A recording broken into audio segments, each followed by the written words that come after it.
वो डस्टर उठा के ले।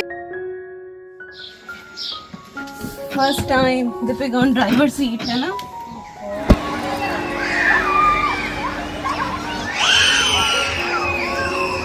You want chicken as well? Nope. Wow.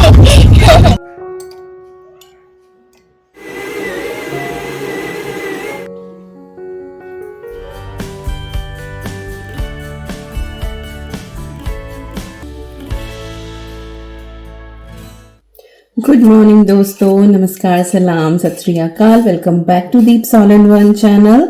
I hope you all are doing really well.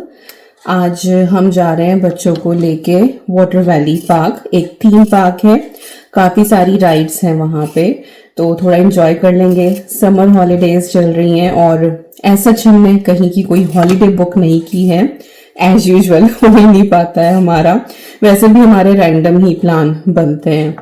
तो वही है कि सोच रहे कि हर वीकेंड बच्चों को कहीं ना कहीं ले जाएं, तो उनको ये भी नहीं लगेगा कि समर हॉलीडेज चल रही थी और हम कहीं गए नहीं। तो थोड़ा सा एडवेंचर उनके लिए हो जाएगा और हमारी भी थोड़ी सी आउटिंग हो जाएगी। तो मेरा तो फास्ट है, अपने लिए थोड़ी सी तैयारी कर रही हूँ। तो एक तो मैं ये अपना मेलन ये कट करके लेके जाऊंगी, साथ ही मैं थोड़ी सी सैलड भी कट कर रही हूँ, कैरेट एंड कुकम्बर। ईवी और जो अदवी हमारी दोनों ही खा लेते हैं और मैं भी खा लूंगी। तो यस, वॉकिंग बहुत ज़्यादा हो जाती है जब इस तरह से आप किसी थीम पार्क पे जाते हैं ना, तो बहुत वॉकिंग होती है। तो वही है कि डिहाइड्रेट से हो जाते हैं। तो अगर ठंडा ठंडा कुकम्बर मिल जाए ना, कूलर है हमारे पास एक छोटा सा ना जो पिकनिक पे लेकर जाते हैं वो वाला, तो उसके अंदर मैं ये सारी चीज़ें रख लूँगी।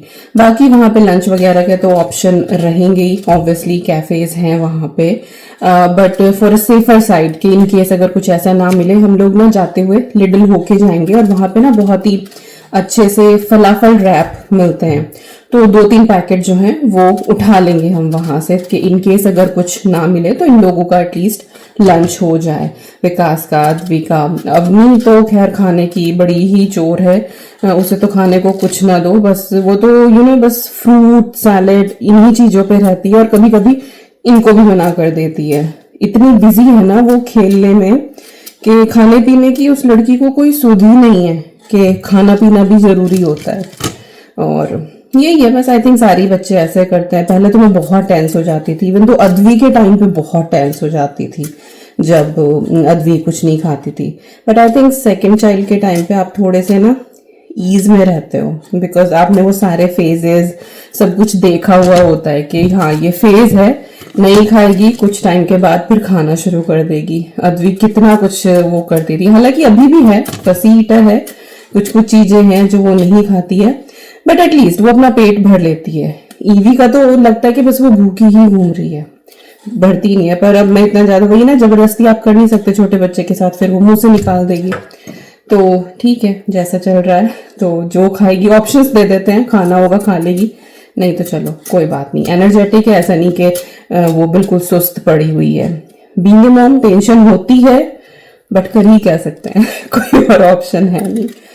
तो यस, देखते हैं कैसे कैसे आज का दिन जाता है और कितना मैं रिकॉर्ड कर पाती हूँ। व्लॉग तो मैं शुरू कर ही लेती हूँ और फिर जब कहीं जाती हूँ तो वहां जाके फिर मैं कुछ रिकॉर्ड करती नहीं हूँ, तो ऐसा ही होता है कई बार। बट चलो देखते हैं कितना कर पाती हूँ मैं।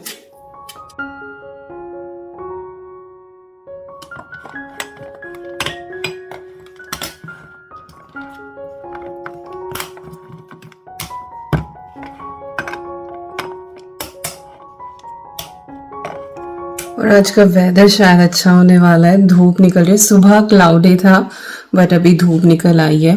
यहाँ से कुछ 1.5 घंटे का सफ़र है वाटर वैली पार्क का, तो होपफुली वहाँ पे भी अच्छा हो। और बस मेरा तो नहाना धोना सब कुछ हो गया, पूजा वगैरह सब कुछ मैंने कर ली थी अपनी। अब चल के मैं एक एक करके सबको उठाना शुरू करती हूँ। कितना ही जल्दी करके चलो ना, लेकिन फिर भी सबको तैयार होते होते, मतलब मैं अपना काम फिर भी निपटा दूंगी सारा का सारा, बट स्टिल निकलते निकलते जो टारगेट होता है ना, उससे आधा घंटा लेट हो ही जाता है। पार्क जो है वो आई थिंक 10:30 पे खुलता है और हमने ऑल डे का पास वहां से बाय किया है। तो हम ये सोच रहे हैं कि जैसे ही पार्क खुले उस टाइम पे हम पहुंच जाए वहां पे, ताकि किसी भी राइड के लिए हमें ना क्यू में ज्यादा लंबा ना लगना पड़े। हालांकि शुरू की कुछ एक राइड्स ऐसी होंगी, उसके बाद तो फिर एकदम से क्राउड होता है, फिर क्यू लंबी जाती है। बट स्टिल 5 बजे तक है तो वी हैव ऑल डे, तो मिल ही जाएंगी सारी की सारी राइड्स। बाकी पहले कभी नहीं गए हैं, बस सुना ही है वहाँ का, तो देखते हैं कैसा एक्सपीरियंस रहता है वहाँ का।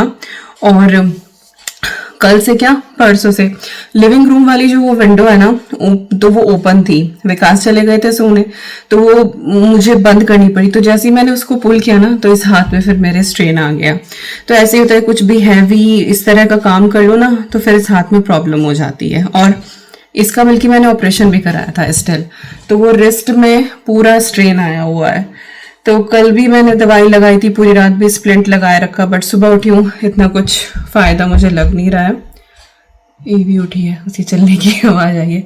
तो अब सारा काम निपटा के आई एम थिंकिंग कि फिर से स्प्लिंट लगा लूँ, क्योंकि आज पूरा दिन तो ऐसा कुछ मुझे काम होगा नहीं कि पानी में हाथ जा रहा है कुछ भी, तो शायद आराम मिले। बट इट्स हर्टिंग, लाइक ऐसे कुछ भी कर लूँ, पर जो ऐसे ना लाइक रात रोटी सेकते हुए बिल्कुल वो चिमटा पकड़ा नहीं जा रहा था। बेलने में कोई दिक्कत नहीं हो रही थी क्योंकि इस तरह का मोशन था, लेकिन जब वो लिफ्ट करना होता है ना, कुछ भी ऐसे ग्रिप बनानी होती है।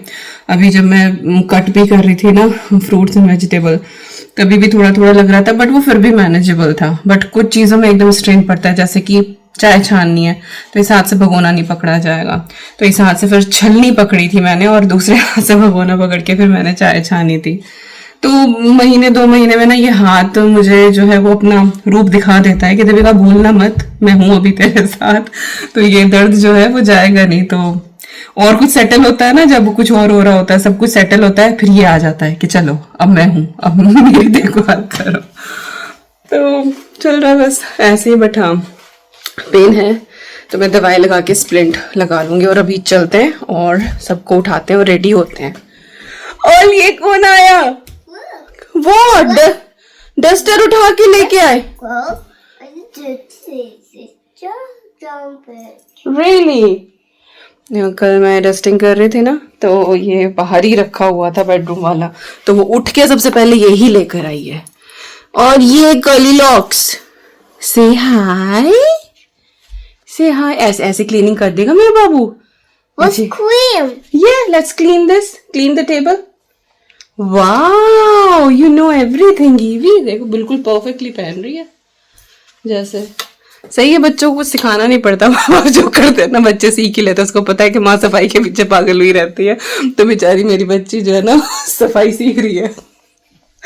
Oh my God. चलो बस हो गया पानी। आओ चलो पानी पियेंगे, अब पी कर लो, चलो come on Go clean up. Let's go clean up. हाँ, उसको तो क्लीन अप ही करना है। चलो जी, संभालते हैं, रेडी होते हैं, निकलते हुए फिर आपसे मिलते हो।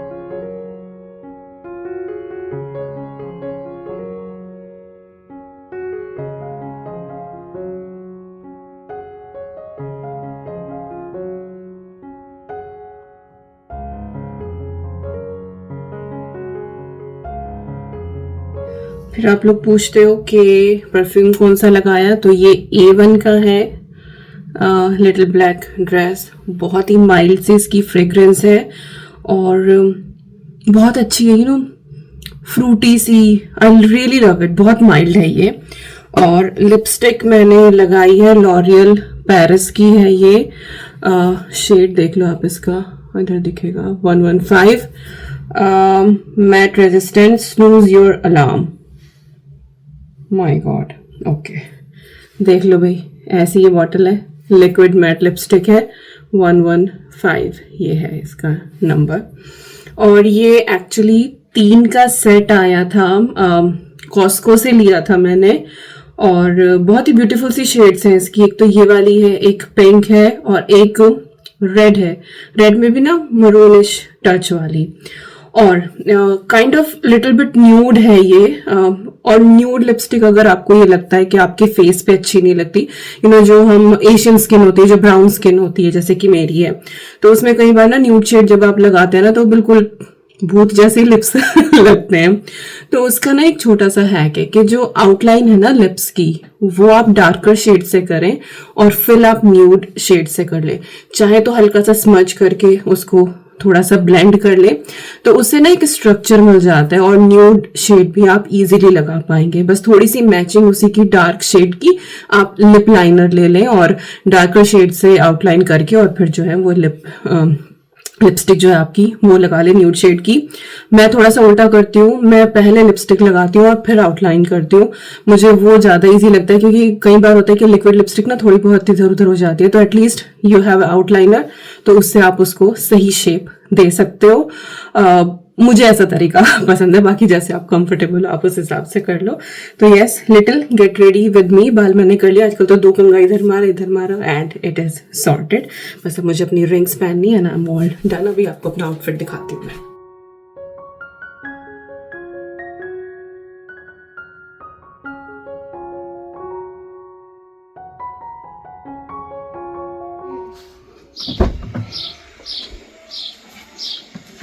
First time Deepika on driver seat है ना।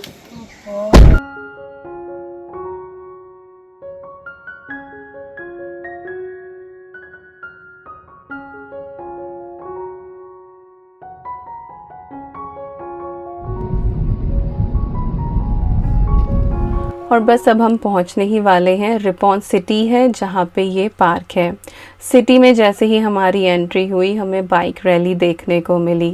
इंडिया में तो बहुत कॉमन है बाइक्स का देखना, लेकिन अगर यहाँ पे बाइक्स आपको दिख जाएं तो वो किसी एडवेंचर से कम नहीं होता।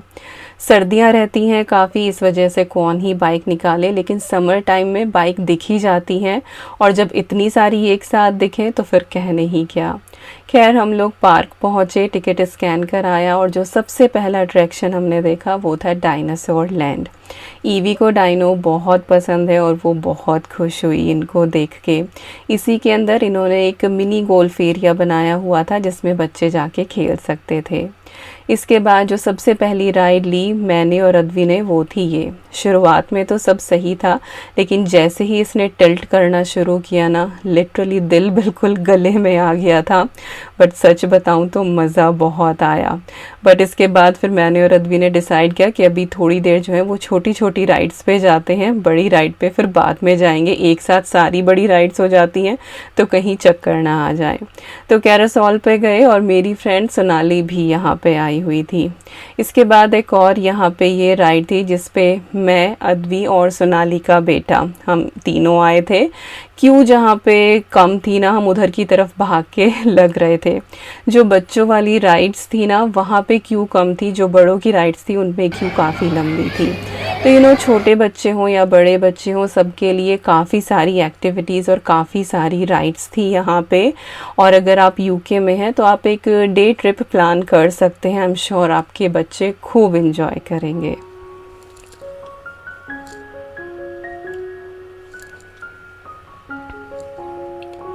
इसके बाद हम पहुँचे दूसरे एरिया में और यहाँ पे हमने ली राइड्स। और ये वाली जो राइड है ना, ये विकास की फेवरेट है। वो यूजुअली और किसी राइड पे नहीं जाते, लाइक बेबी राइड्स वो इन्जॉय करते हैं, लेकिन जो बड़े वाली राइड्स होती हैं उनमें किसी में नहीं जाते, बट इसमें वो ज़रूर जाते हैं। आपने पहले भी देखा होगा, हम एक पार्क में गए थे, वहाँ पे भी ये लगा हुआ था। यहाँ तक जो ये झूलता है दैट इज़ फाइन, बट जब ये बिल्कुल ऊपर तक जाके रोटेट करता है और 360 डिग्री का इसका मोशन होता है, आई कांट डू दैट। मुझे तो डिजीनेस हो ही जाएगी। और मैं सोच रही थी कि यहाँ पे ना नेचुरल आवाज़ रखूँगी, बट लोग इतना चिल्ला रहे थे यहाँ पे जब मैं एडिटिंग कर रही थी। देन आई वाज लाइक कि नहीं, ये अच्छा नहीं लगेगा इतनी चिल्लाने वाली जो क्लिप है। तो खैर वो राइड कंप्लीट हुई। उसके बाद हम फार्म की तरफ आए और यहाँ पे थी ये ट्रैक्टर राइड। तो बच्चे आगे बैठ जाएं और पेरेंट्स पीछे बैठ जाएं। ईवी बड़ा इंजॉय कर रही थी और लिटरली बिल्कुल ट्रैक्टर ऐसे ही चल रहा था ऊपर नीचे जैसे सच में चलता है। और जैसे ही ट्रैक्टर राइड डन हुई उसके बाद फिर यहाँ पे एक हॉर्स था, और आपको पता ही है अद्वी को हॉर्सेस से कितना प्यार है। अच्छा, स्टैचू था वो, रियल हॉर्स नहीं था। इसके बाद की जो हमारी अगली राइड थी वो थी ड्रैगन ड्रॉप। जब तक ऊपर जाता था इट्स फाइन, बट जैसे ही नीचे आता था अगेन वही बात कि दिल जो है बिल्कुल गले में आ जाता था। इसके बाद हर जगह क्यू बहुत लंबी थी, तो मैं और अद्वी गए बड़ी राइड्स पे और विकास और ईवी आए छोटी राइड्स पे, ताकि हम पूरा पार्क एक दिन में कवर कर सकें। Hi, Evie. Say hi, Mama. Hi. Where are you? Say, Mama, where are you? Mommy, where are you? Mommy, where are you? Look. Wow. Wow. और अभी मैं मिल रही हूँ आपसे घर आके। उसके बाद कुछ भी रिकॉर्ड किया ही नहीं, लिटरली ध्यान ही नहीं रहा। राइड्स में हम इतने ज़्यादा बिज़ी हो गए थे कि रिकॉर्डिंग करनी है दिमाग में आया ही नहीं। इसके बाद हम टाइमली ही घर से निकल गए थे, घर पहुँचे, बट गर्मी इतनी ज़्यादा लग रही थी ना, और ऐसा लग रहा था कि बिल्कुल डिहाइड्रेटेड हो रहे हैं। तो पहुँच के ही तो सबसे पहले हमने शावर लिया और उससे फ्रेश सी फीलिंग आई और थोड़ा लगा कि हाँ हम अपने सेंसेस में हैं। इसके बाद मन था कि कुछ ठंडा ठंडा खाया जाए, तो तरबूज रखा हुआ था फ्रिज में, तो मैंने यहाँ पे तरबूज कट किया। और बरसों के बाद मैंने इतना लाल तरबूज देखा और मैं विकास से यहाँ यही बोल रही थी कि कहीं ऐसा तो नहीं कि इसके अंदर जो है वो रेड कलर का इंजेक्शन लगाया हुआ हो, बट इतना मीठा था ना कि खा के बिल्कुल मज़ा ही आ गया। हम तीनों का यहाँ पे शावर हो चुका है, अद्वी अभी भी शावर में, उसे सबसे ज़्यादा टाइम लगता है, तो इसीलिए हम उसे बाद में ही भेजते हैं कि तुम आराम से अपना शावर लेती रहो, एटलीस्ट बाकी सबका काम निपट गया। तो ईवी को मैंने कट करके दे दिया, और अभी ईवी जो है वो लेकर आएगी अपना टैबलेट। और एक बहुत फ़नी पार्ट बताती हूँ कि ईवी अपने टैबलेट को बोलती है मंगा। पता नहीं उसने कहाँ से ये नाम पिक किया, बट शी ऑलवेज से मंगा। और अब हम भी यही बोलने लगे कि ईवी का मंगा कहाँ है, ईवी का मंगा चार्जिंग पे लगा दिया, नहीं लगा दिया। तो बहुत ही फ़नी सा हो गया है, बट आई थॉट कि चलो आपके साथ भी मैं ये शेयर करती हूँ कि बच्चे कैसे कैसे नाम रख देते हैं जिनका कोई सर पैर नहीं होता है। खैर, यहाँ पे मैं आपको दिखा रही हूँ ये गोंद कतीरा मैंने इंडिया से मंगवाया था। तो कुछ लोग पूछ रहे थे कि कैसे इस्तेमाल करना है, तो इसको जो है वो पानी में सोख करके रखना होता है। तो अभी इसको प्रॉपरली इतना टाइम हुआ नहीं था सोख हुए हुए, तो थोड़ा सा इसके अंदर अभी भी लम्प्स बचे हुए थे, बट ये बिल्कुल जेली जैसा हो जाता है। तो जितना जेली हो गया है उतना मैं इस्तेमाल कर लूँगी, बाकी मैं और पानी डाल के रख दूँगी। इसको 3 से 4 घंटे चाहिए होते हैं प्रॉपर फूलने में। यहाँ पे मैं बना रही हूँ शिकंजी, जिसके लिए मैंने जग में डाली है चीनी। आप अपने टेस्ट के हिसाब से ऐड कर सकते हैं। थोड़ा सा मैंने इसमें पिंक सॉल्ट डाला है, फास्ट है तो इस वजह से यही वाला सॉल्ट ले रही हूँ मैं। बाकी आप चाहे तो इसमें ना जो काला नमक होता है वो ऐड करें, उससे और भी ज़्यादा अच्छा टेस्ट आता है। थोड़ा सा मैंने इसमें भुना जीरा पाउडर ऐड करा था, और उसके बाद ये एक बड़ा सा लेमन था, ये इसके अंदर स्क्वीज़ किया है। मुझसे हो नहीं रहा था इसलिए साहब को बुलाया कि वो स्क्वीज़ करें। और बस इसके बाद मैंने इसमें ऐड करा है पानी। छलनी के ऊपर से ही मैंने वो पानी डाला है, ताकि अगर थोड़ा बहुत भी नींबू का रस छलनी के अंदर लगा हो तो वो भी सारा नीचे निकल ही आए। और बस इसके बाद जितना पानी हमें चाहिए वो हम इसके अंदर ऐड करेंगे। थोड़ा सा इसके अंदर मैंने सोडा वाटर ऐड करा है, इससे थोड़ी सी फिजीनेस इसके अंदर आ जाएगी और ये और भी ज़्यादा टेस्टी लगेगा, but it is completely optional. तो यहाँ पे हमारी जो शिकंजी है वो रेडी हो गई है। आप इसको प्लेन भी पी सकते हैं या फिर इस तरह से गोंद कतीरा के साथ भी आप ले सकते हैं। ये स्टमक के लिए बहुत ठंडा होता है। अभी मेरे पास कमेंट भी आया था कि दीपिका बरसात चल रही है, अब गोंद कतीरा मत लेना, ये तो समर का है। तो यहाँ पे समर अभी चल रही है, और सच बताऊँ तो बरसात का तो यहाँ कोई मौसम ही नहीं होता है, क्योंकि बरसात तो यहाँ 12 महीने होती रहती है। तो यस बस वही है कि गर्मी ज़्यादा थी तो गोंद कतीरा यहाँ पे ले लिया, और जिस दिन गर्मी होती है उस दिन हम इसको ले लेते हैं। तो थोड़ा सा मैंने गोंद कतीरा की जो जेली होती है वो ऐड करी है, आइस क्यूब डाली है, और उसके बाद जो शिकंजी थी वो मैंने ग्लास में फिल कर ली है। इतनी ठंडी, चिल्ड और टेस्टी थी ना कि पीने के बाद मज़ा ही आ गया।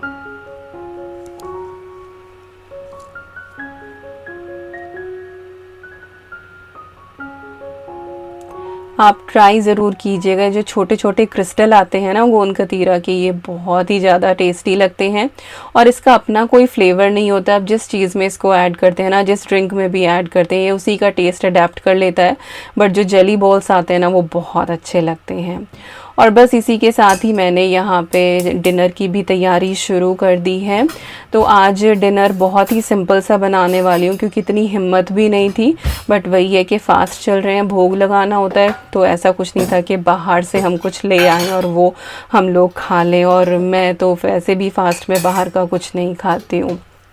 तो यहाँ पे मैं बनाने वाली हूँ जवे, या फिर आप इसको मीठी वर्मीसेली भी कह सकते हैं।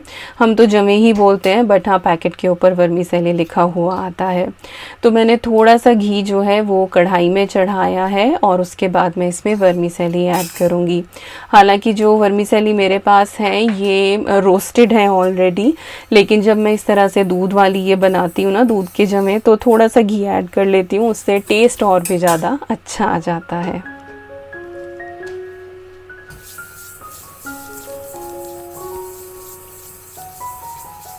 तो ये रोस्टेड ही थी, तो मुझे ऐसा तो कुछ करना नहीं था कि इसको बहुत रोस्ट करना था, बस ये था कि ये हल्की सी गर्म हो गई।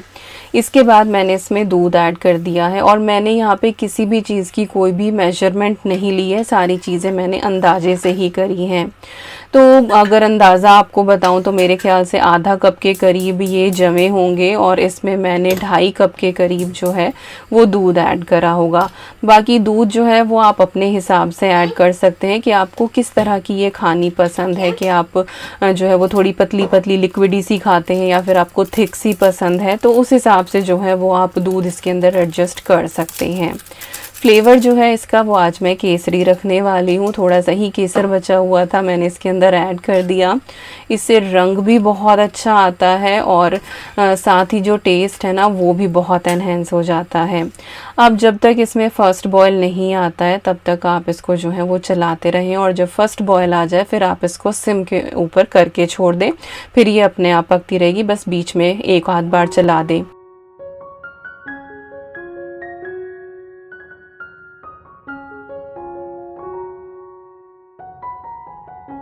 इसके बाद बारी आती थी कि सब्जी रोटी बनाऊं, बट मैंने सोचा कि चलो एक ही चीज़ में काम निपटा देती हूँ। मूली रखी हुई थी बड़ी सी, जो काफ़ी दिन से सोच रहे थे कि इसका पराठा बनाएंगे, बट मेरे घर में ना पराठे कोई बहुत ज़्यादा ऐसा नहीं है कि बहुत पसंद करता है कोई कि हाँ पराठे बना लो। सीजनली ही बनते हैं, लाइक बन गए महीने में 1-2 बार पराठे, दैट्स इट। बल्कि कई बार तो 2-2 महीने हो जाते हैं। तो ये मूली रखी हुई थी, मैंने सोचा चलो इसको आटे के अंदर नीड कर लेती हूँ और इसी में सारे स्पाइसेस ऐड करके इसकी रोटियां बना लूँगी, तो थोड़ा सा वो टेस्ट भी आ जाएगा कि चलो मूली के पराठे हमने खाए हैं। खैर टेस्ट उतना तो नहीं होता है, बट हाँ फिर भी टेस्ट आ ही जाता है। तो मूली थी, उसको मैंने अच्छे से पील करके वॉश करके ग्रेट कर लिया है। उसमें फिर मैंने यहाँ पे आटा ऐड करा है, थोड़े से स्पाइसेस इसमें ऐड करेंगे, हल्दी, धनिया, मिर्ची, और बाकी आप जो चाहें अपने हिसाब से इसमें ऐड कर सकते हैं। थोड़ी सी मैंने कसूरी मेथी डाली है और थोड़ी सी जो है मैंने इसमें अजवाइन ऐड करी है। और अजवाइन जो है अगर आप हाथों से क्रश करके ऐड करें ना तो उसका और भी ज़्यादा अच्छा टेस्ट आता है। और साथ ही मैंने हींग ऐड कर दिया है इसके अंदर। हींग जो है ना वो मूली के पराठे हों तो उसमें आप ज़रूर ऐड करें, क्योंकि कई बार ना फिर वो मुंह से भी बहुत ज़्यादा स्मेल आती है मूली के पराठे वगैरह खा के ना, तो हींग ना उसको बैलेंस कर देता है, डाइजेशन भी बेटर करता है और ये सही रहता है। तो इस तरह से जब भी अगर आप पराठे वगैरह भी बना रहे हो ना तो भी आप हींग उसमें ऐड करें। अच्छा, ये स्टफ्ड पराठा मसाला है, घर का ही बनाया हुआ, ये भी मैंने इसमें ऐड करा है। थोड़ा सा गरम मसाला भी डाला था और सॉल्ट भी डाला था। बिना पानी के मैं पहले उसको नीड करूँगी, ज़रूरत पड़ेगी तो ऊपर से थोड़ा बहुत मैं पानी उसमें ऐड करूँगी, क्योंकि मूली जो है वो नमक के साथ रिएक्ट करके काफ़ी पानी रिलीज़ करती है और मूली को हमने निचोड़ा भी नहीं था। तो बस डो मैंने लगा दिया है होने के लिए। इधर जो हमारी वर्मीसेली है ये ऑलमोस्ट डन हो गई है। फाइनली अब हम इसके अंदर जो है वो शुगर ऐड कर देंगे। तो 2.5 चम्मच मैंने इसके अंदर शुगर डाली है, बाकी आप अपने टेस्ट के हिसाब से ऐड कर सकते हैं। शुगर डालने के बाद बस हम इसको 2 से 3 मिनट के लिए और पकाएंगे, इससे ज़्यादा हमें नहीं पकाना है और इसके बाद ये और भी ज़्यादा थिक हो जाएगी। तो जितनी मुझे थिक चाहिए ये परफेक्ट है, बाकी ये ठंडी होने के बाद और भी ज़्यादा थिक हो जाती है। और कोई भी खीर हो या वर्मीसेली, उसके पकने का पता तब लगता है जब आप चमचे से गिराएं ना, तो दूध और जो सॉलिड पार्ट है वो अगर एक साथ गिर रहा है तो इसका मतलब आपकी जो खीर है वो तैयार है। लेकिन अगर दूध अलग गिर रहा है और जो सॉलिड पार्ट है उसमें चावल है या जमे है वो अलग गिर रहा है, इसका मतलब वो तैयार नहीं है। तो वर्मीसेली दूध के जमे हमारे रेडी हैं। यहाँ पे जो हमारा डो है वो भी बिल्कुल रेडी हो गया है और इसमें मुझे ज़रा सा भी पानी ऐड करने की ज़रूरत नहीं पड़ी, उतने में ही अच्छे से हो गया था। आटा मैंने जो है वो तकरीबन लिया था कुछ 2 कप के करीब, इतना मेरी फैमिली के लिए इनफ होता है। और मूली आपने देखी थी काफ़ी बिग साइज़ की थी। और बस इसके छोटे छोटे पेड़े बना के मैंने बेल के और इसकी जो है वो रोटियाँ बनानी शुरू कर दी हैं। आप चाहें तो इसके पराठे भी बना सकते हैं, उसमें और भी ज़्यादा अच्छा टेस्ट आता है। बट अगेन मेरे घर में कोई पराठे का बहुत ज़्यादा शौकीन नहीं है। बस जो सबसे ज़्यादा फेमस पराठा है मेरे घर में वो है आलू का पराठा, तो वो महीने 2 महीने में बन जाता है।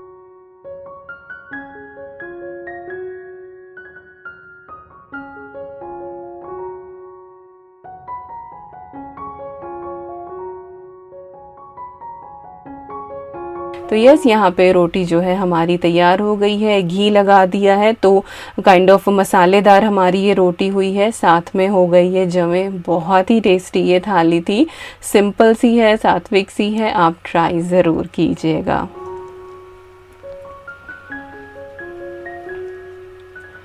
तो खाना पीना हो गया हमारा शाम का और देखिए धूप अभी भी बाहर अच्छी खासी खिली हुई है। कपड़े जो हैं वो सुबह ही मैं धो के बाहर डाल के गई थी और ज़बरदस्त कड़क कपड़े हमारे हो गए थे यहाँ पे। तो बस अब इनको उतारने की फुर्सत मिली है, इनको उतारने आई हूँ। साथ ही आज मैंने ना ईवी के ये कुछ सॉफ्ट टॉयज़ थे, ये भी मैंने वॉश करे थे और मैं इनको इसी तरह से टर्फ पे डाल के चली गई थी। तो ये भी बहुत अच्छे से सूख गए हैं और भी ज़्यादा बाउंसी और फ्लफ़ी से हो गए हैं। तो मशीन में बहुत सारी चीज़ें आप वॉश कर सकते हैं। मैं रजाई भी वॉश कर लेती हूँ, पिलोज़ भी वॉश कर लेती हूँ। बट हाँ, सिर्फ उसी दिन ये पॉसिबल हो पाता है जब धूप अच्छी खासी कड़क निकली हो। अगर क्लाउडी वेदर है और आपने कुछ भी ऐसा धुल दिया तो फिर वो सूखेगा नहीं और फिर उसमें स्मेल हो जाएगी। तो कर बहुत कुछ सकते हैं, बस हाँ वेदर का ध्यान रखना पड़ता है।